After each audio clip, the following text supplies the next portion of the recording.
Hey guys, just wanted to show you this bumpers. Well, this is the old bumpers on my Dodge truck. This is a 96 Ram 2500 and it's got the stock bumpers on it. This one's a little bit bent and twisted, and I've got a hitch mount receiver winch on it. I've got a video of how I installed that. I'll link it at the end of this video. But that's the stock front bumper, guys. And back here is the stock rear bumper, which is in equally as bad condition. Kind of banged up, kind of rough. Previous owner, not me, hit a pole. And anyway, so I decided I wanted to buy new bumpers for this truck. And I went online and looked around, and I found a set down in Weedville, Pennsylvania, I think it was, by a company called Hardcore Off-Road.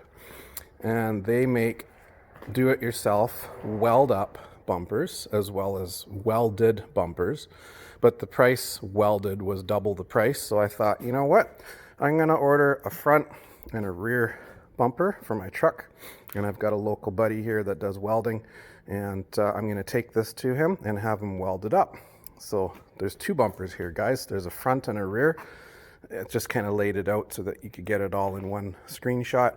It came with instructions for the rear and instructions for the front. I don't know how crazy I am about that laser cut hardcore logo. I'm not very hardcore, so we're probably gonna edit that out of it. That's actually, I think, where the winch goes, so we might cut that out and alter it. But yeah, I'm gonna make a video of this being clamped and tacked together, and then a little welding and some install. And then I think I might end up taking both these bumpers and the headache rack of the truck and having them done in a pickup truck bed liner, like a rhino lining type product.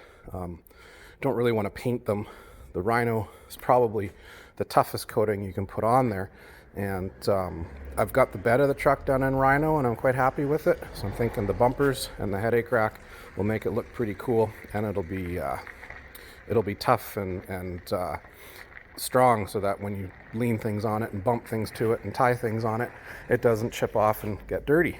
So anyway, hit the subscribe button. I'm going to make video number 2 as we pull this thing together, and thanks for watching.